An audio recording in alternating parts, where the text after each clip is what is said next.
Thank you, Yvonne. And hello, Texas women. Do we not love being here? I'm thrilled. You know, there's nothing like a small, intimate gathering when women come together. Honestly, I have to admit, this is one darn big space.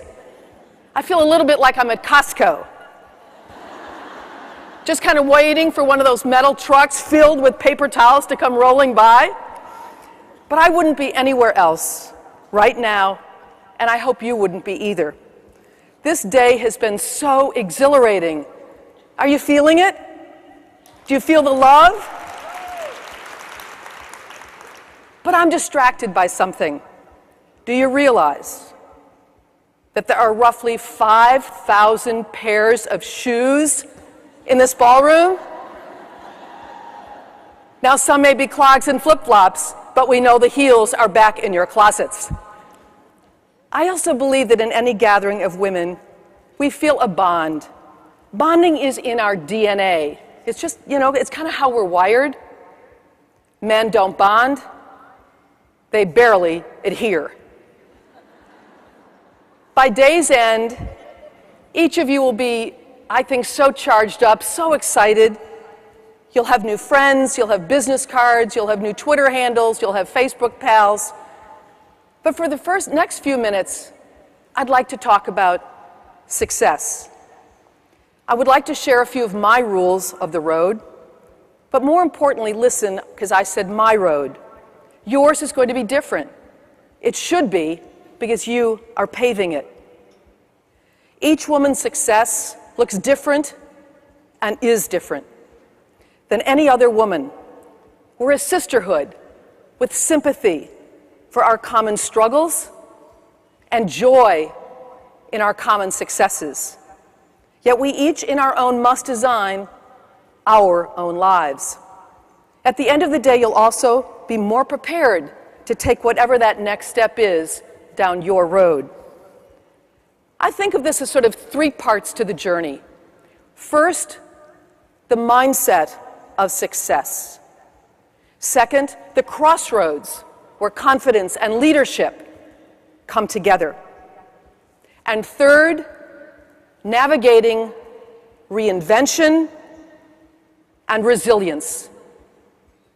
And that is a good thing. So first, the mindset of success. Women ask me all the time, how do you get ready and tough for success? It makes me think of the comedian Rita Redner's line.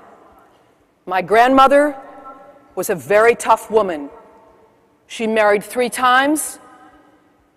She had 3 husbands die on her, and 2 were just napping.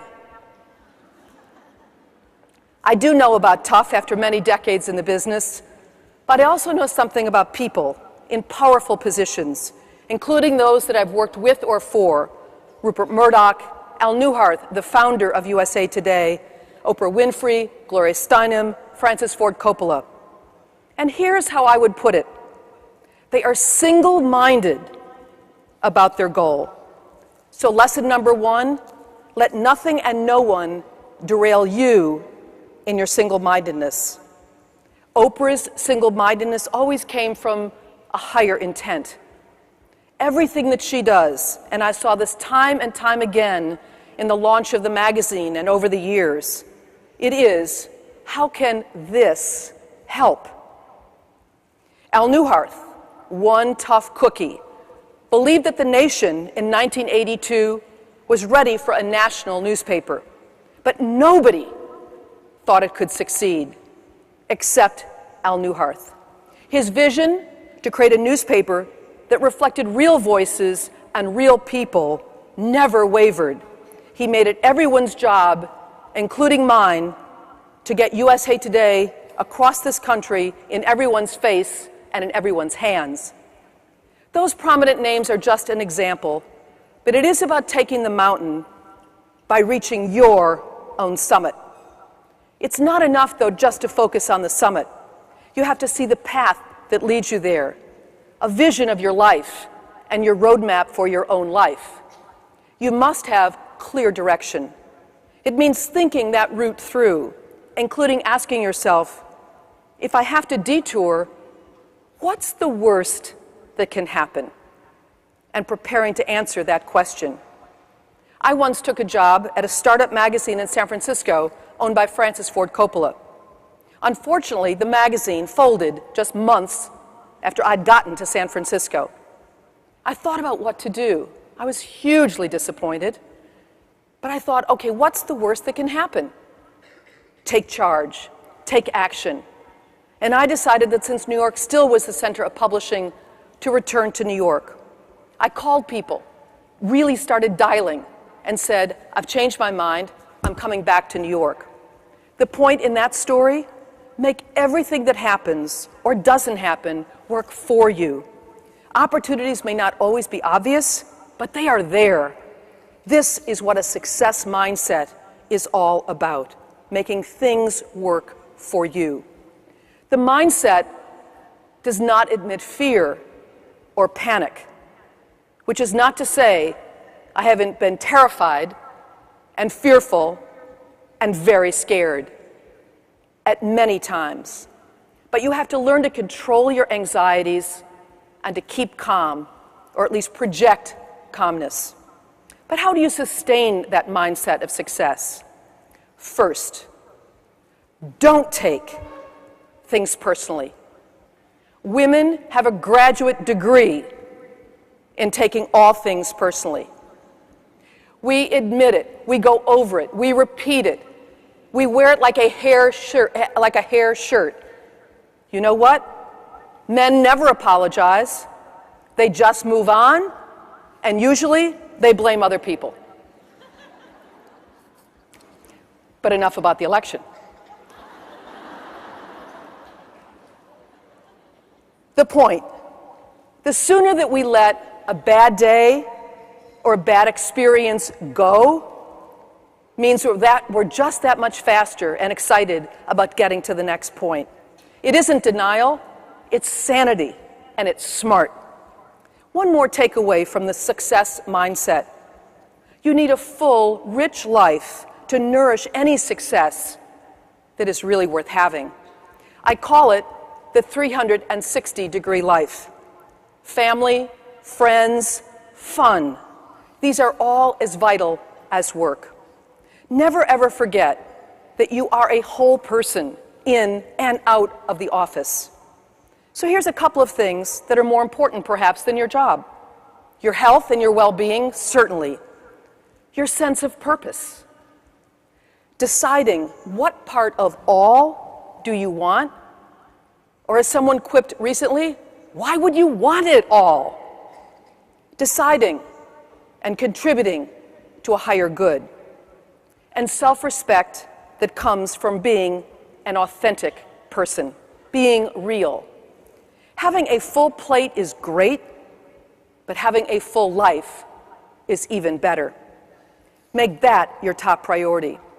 Because when we only measure success by the yardstick of work and its returns, title, salary, perks, status, etc., we're working against limits, not toward possibilities.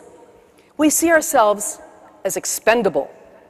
But when we define success in the fullest definition as a circle of life, we see ourselves as expandable. And that's a state that we want to get to. On to the second stretch, the crossroads where confidence and leadership come together. Here we have a mini crisis brewing in corporate America. Unbelievably, women's professional accomplishments and women's self-worth do not match up. Women do not realize how valuable that we are to business enterprise.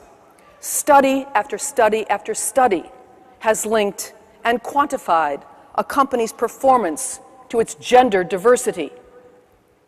Companies with women in charge, in operations, senior leadership, and on their boards of directors tend to perform better than those that don't. The State Department recently analyzed surveys on business and gender diversity.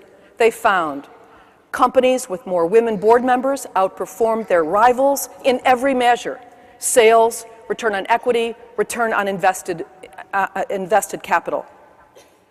Though most of 1,500 CEOs around the world say that they know gender diversity drives performance, there are still too few women in top positions. And we know that creates a diversity of thought and opinions. This is crazy. After all of these years, women's leadership, we know, means profit and success. But women are too scarce at the top. So where are we? Where are you? Well, one explanation, but I think it's still kind of lame, is that women are still in charge of everything at the office and unfortunately still at home. This double role is unsustainable for some women at a particular time in their family life.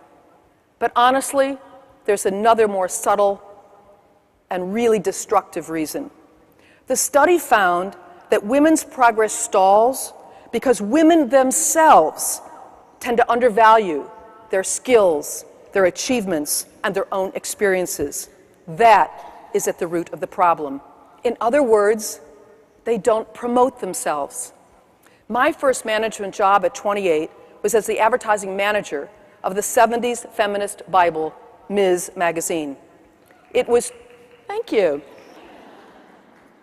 It was baptism by fire. No marketer back then understood or wanted to understand the growing power of the women's movement, both as a social and consumer movement. We had to outwardly project self-confidence when inside we felt so discouraged. Few companies wanted to be associated with this feminist magazine, and fewer still would buy ads. My job. Appointments at big ad agencies were like a scene out of the TV series Mad Men. The guys literally would lean out of their offices to see what the freaks and weirdos from Ms. looked like. On the other hand, the female assistants and secretaries were like, "Whoa, you go, girl." The media back then didn't help either. They painted a very distorted picture of what they called women's libbers. And Gloria Steinem, the founder and editor of Ms., was extremely attractive, which I think kind of confused them even more. Here's what I learned from those really, really challenging times about adversity and leading. You have to project confidence. It doesn't matter how you feel on the inside. You've got to project confidence. You also have to be prepared, having all the stats and facts to dazzle whatever audience it is. Here's one. If you don't ask, you don't get. There was a piece in the paper just the other day that 70% of men, young men, just out of college, going for their first jobs, 70% of them negotiate their first salary. 7% of women negotiate for their first salary. If you don't ask, you will not get. Believe in whatever product or service it is that you represent, and believe it with a passion. Take risks, assess your chances for success, and go for it. Celebrate the victories, and assume that the place at that table is rightfully yours, and sit down and take that place.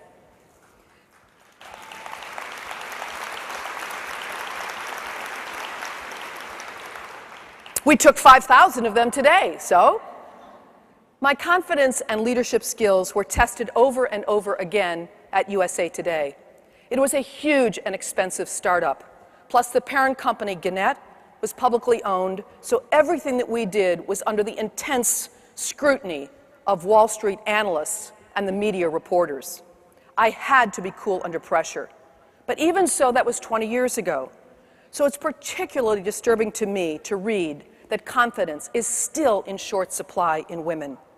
You need to change this. We need to change this. Because I have to believe that more women are ready. We know this. We are in those pipelines. You are in those pipelines, ready to be leaders in business, education, nonprofits, politics, government, law, technology, all of the industries in this room. I also hope that more companies will institutionalize ways to identify and mentor women leaders, like many of your sponsors, certainly Dell that we've heard over the last couple of days. And this should be a core value of a company. And women must champion their skills, their abilities, and their desires. You cannot be passive, you must be active. You've got to raise your hand and you've got to go for it. And you have to also encourage other women to come with you on that journey. Be mindful of what author Emily Bennington calls your professional presence. You will not have the opportunity to make a good second impression.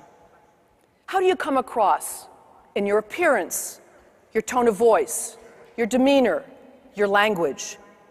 I would suggest that if you want to rise up, whatever ladder it is that you want to rise up, don't only dress to impress, dress for maybe 2 other levels up that ladder. Are you thought of as a solution, or are you thought of as a problem in your office? Trust me, managers and bosses love solution people. They cannot stand problem people. You can also be an agent of change. Why not? How exciting. Bag the status quo. Break the rules.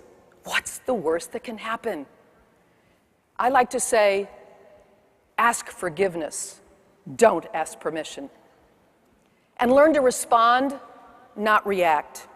Because almost always, when we react to something that kind of came like that, we tend to overreact. Much better to respond quietly. People often ask me about networking. This is a gigantic networking event. Is it important? Absolutely yes. But don't forget just one thing. It is results that will make you successful. So all the networking in the world can help expand your field, introduce you to new people, but it is the results of whatever your responsibilities are that will allow you to move forward. The same goes with mentoring. I cannot imagine my career without Pat Carbine, the publisher and my mentor at Ms. Magazine. From her, I learned to trust my instincts, to become a much better listener, and to think things through.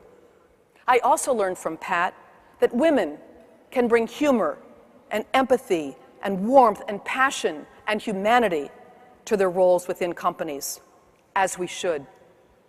A great leader must be versatile. To be effective, you have to be. There are times to be absolutely competitive, and there is times to be combative. You've got to fit your style to every situation. And know when to be brave. Stand up for what you believe in. Don't be afraid. Take charge, take on that tough assignment, and take yourself on at the same time. Because to get in the game, you have to get out of your comfort zone. Being brave also means telling the truth. And you know, when you tell the truth, it's pretty easy because you can remember it. And you know what? Doing the right thing, you always know when you're doing the right thing. And know that your leadership counts. It might be being a manager of 6 people, or 600 people, or 6,000 people. It matters. Because when your employees and when your associates know that you are there to help them achieve their goals, to offer guidance and training, to develop their skills, to let them know where the company, the department, their product, the service, the offering, where it is going, that's what creates a vision, but it's also what gets a team moving in the same direction. And when people are with you, they will do their best work, and you know what? They are then your best assets. Patience, not my strong suit, but it's a good thing, sometimes. Because nothing happens overnight. Even though we pray for it, we pray for momentum, it doesn't happen, it has to come in time. But you're going to know your road by its green lights, and that will encourage others to find theirs as well. Picture this, a world where everyone feels necessary and productive and appreciated. I like to say, spread thanks and appreciation like peanut butter. This leads me to the third section, reinvention and resilience. I never thought I'd be the cover girl for this one. Not that I expected to spend the rest of my life or career at the Hearst Corporation, but my life changed dramatically almost 2 years to the date. 2 years ago, New York's Mayor, Michael Bloomberg, asked me to come in very early in the morning for a cup of coffee. I had no idea what was on his mind, and I was then chairman and president of Hearst Magazines. He said, I want you to be chancellor of New York City's schools. Whew. It was a job that I didn't know I wanted, had never even thought about, and I instantly knew I had to accept. It was, as I said, to be chancellor of New York City's public schools. 1,700 schools, 80,000 teachers, and 1.1 million children. I wanted to make a difference at that stage of my life. I'd always thought of public service, and I thought I could. I should have known. The public scrutiny from second number one was immediate and relentless. Television trucks parked in front of my apartment building from dawn until midnight, and I was still at Hearst for 3 more weeks. Reporters following my every move, shoving microphones in my face.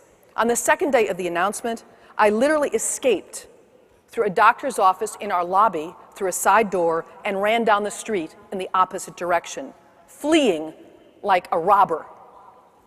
Instead, my husband walked out the front door with our black lab, Madison. When they accosted him and asked him what he thought about my appointment, he said, "I'm proud of Cathie." Thank God they quoted him. It was pretty much the only positive thing said about my appointment and about the last. The idea of a business executive, a media executive, taking over this incredibly entrenched system was just a non-starter. My tenure ended after just a few months, and the mayor and I are still quite friendly, and we were both shocked at the vitriol that had followed my announcement. On the plus side, the experience taught me about reinvention and how to navigate that.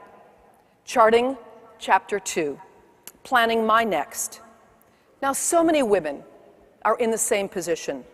Jobs are downsized, companies closed, you don't want to relocate, children leave home, parents need more from us. Life happens. We find that we must do something different, something new, or at the very least, we just want to do something new. So what I learned from that brutal experience was to plan the next act. Also that you have to know when to move on, when a situation is just not going to change. On to the next act. Know that you cannot control everything. Maybe it's an entrenched system.